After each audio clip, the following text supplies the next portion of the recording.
nkulamusizaako munnange gwatugoberera era atuwuliriza. Tulina essanyu lingi okubagamba nti vidiyo zaffe zitandikire ddala okushutinga. Kati era tulina ba prominent followers okuva mu Uganda, okuva mu Kenya ne mu US. Kya ssanyu nnyo era kituwa essuubi. Vidiyo ezimu ziri mu 18K, 20K, 10K. Tekiraba? Kale Mukama tumukubireko mu ngalo ez'amaanyi. Mwebale nnyo, mwebalire ddala. Naye era ng'omupya atuwulidde ogusooka oba atulabye ogusooka. Okusooka osubscribinga, osharinga n'olikinga. Kati bw'omaliriza n'ofuuka part and partial of Spike News Uganda. Si mu ssente, guno omukutu tegunatuuka wasaba ssente, nedda. Era tulituuka wagala ensimbi tuli bagamba bannaffe. Kitegeera. Kubanga bagamba nti ate ow'enzinambi olugero mujja kulumalayo edda.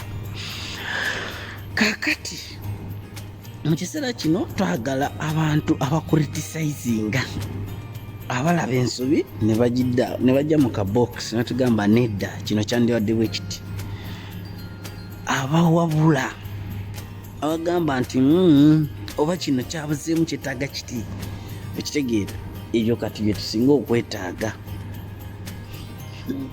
Era tujja kubeebaza nnyo era tujja kubeebaliza ddala bonna bonna abanajja mu kikoze. Kati olwaleero bagamba ensonga ziri bbiri naye nga ziri a bit different, nga tezifaanagana naye nga za makulu. Ekizigatta nti za affectinga ggwe either directly or indirectly, oba positively oba negatively. Kati ensonga esinga obukulu ye n'omukulu owa Guinea Conakry. Omanyi omusajja ono nze muyigiddeko bingi era amwagadde nnyo nti mu kyasa kino ekyabirimu ekimu ye musajja gwe bayita Mamady Doumbouya, ye musajja eyalaba ekintu nga kiri mu kuva mu mikono gy'abanansi n'agamba nedda tetugenda kukkiriza. Wegamba alimu enjawulo ku baana abasajja be tulaba mu Uganda abatunudde munansi ali kuyagga, ali mu kubonaabona, ali mu kufa, ali mu kufiirwa, ali mu kufiirizibwa. Batunudde bwe bati ensi bagirese mu mikono gya muntu omu atakyalina direction. Bannange, this is not attacking anybody. Naye omuntu yenna ya training amaje. Ekyo ekyambalo kyo yambadde kyambalo kya munansi. Munna-Uganda asasula omusolo. Ng'oli mwana wa Uganda. Naye ne mutunula omusajja ng'ensi agivuga zigzag.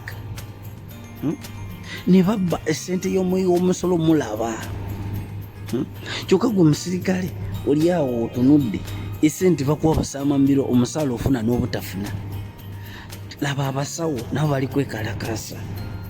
Abasomesa bamaze emyaka 2 tebakola, musirise muli awo.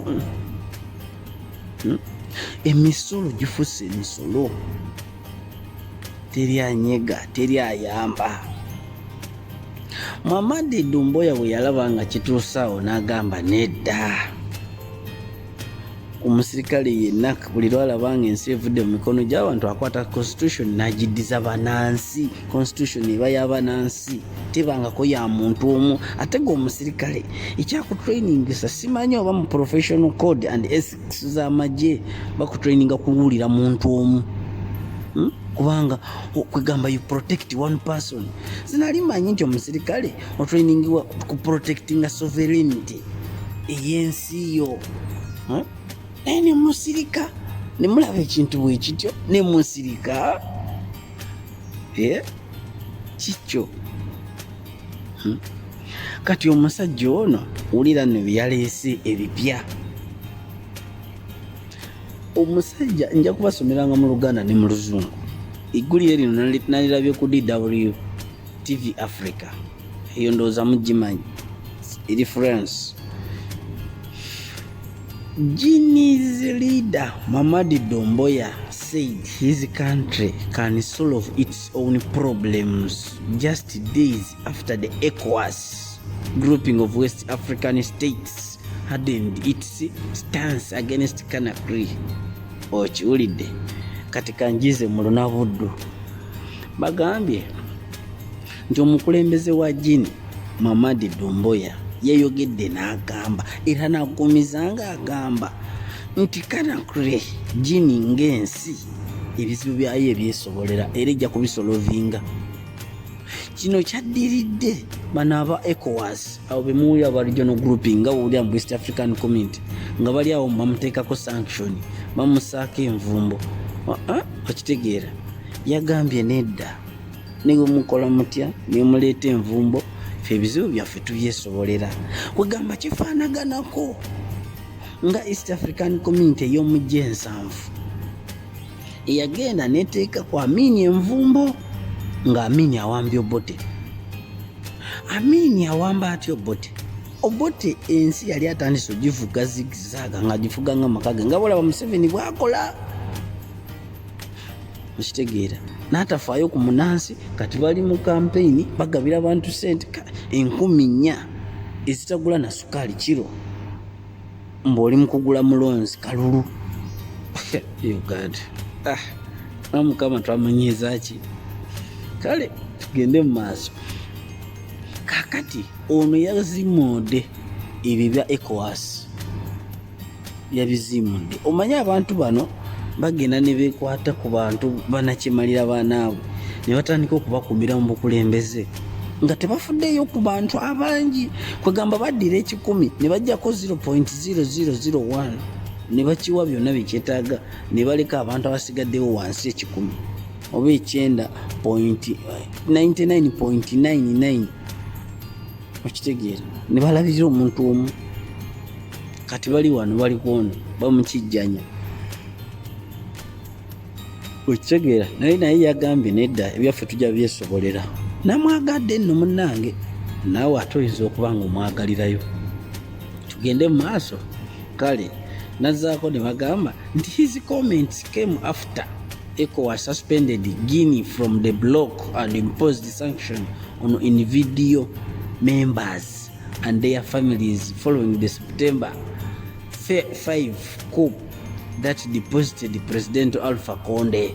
Okiwulidde nti ekyo kyonna kyazze omukulu ono oluvannyuma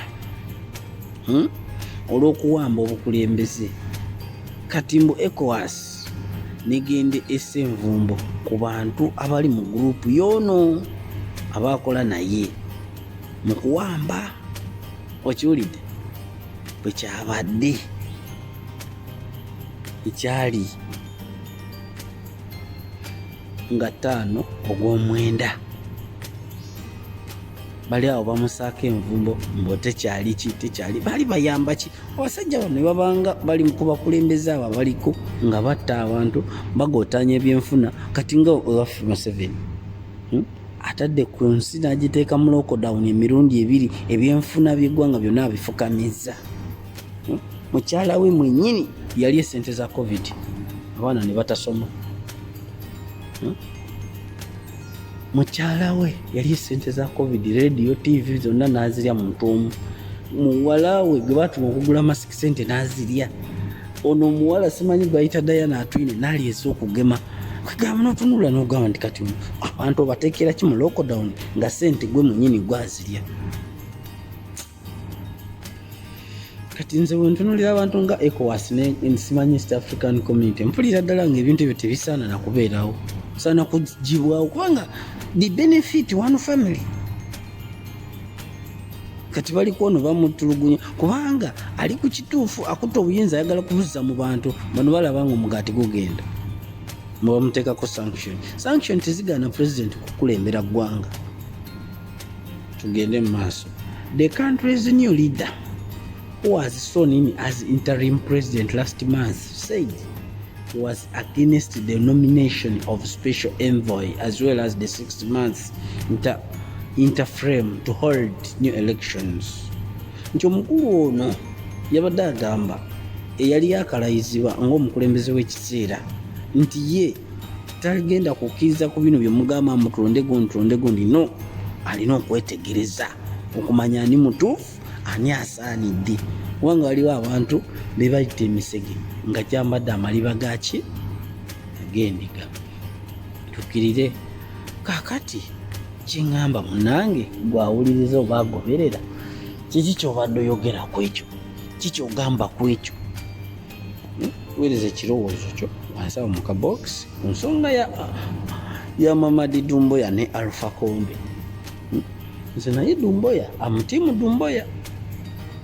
Ana abasajja wabeera mu bukulembeze myaka 4 myaka 5 mala neyeerabira nti ensi erina erinnya nga Uganda, n'agijjako erinnya lya Uganda n'agifuula ye. Kati nga bw'olaba Museveni kati alowooza nti Uganda ki Museveni and his family.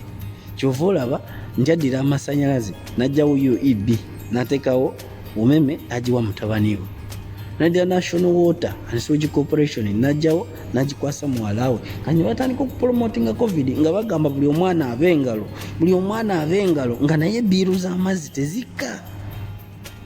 Okitegeera. N'addira transport system n'ajjawo Uganda Railway, n'ajjawo Uganda Air, n'ajjawo UTC, n'ajjawo ne Posta, n'aleeta baasi sanbaani. Kati wulira bwe yakoze ekisaawe emivuyo myereere. Kitegeera. N'ajjawo ebyobusuubuzi n'agamba mbu ekitutwala mu East Africa kusobola kukwasaganya byabusuubuzi. Ani atajjukira nti ne Kenya yennyini yatugalirako okokka emabega wali nga tetukkiriza kutwalayo kasooli. Abali mu East African Community eba etugasa ki?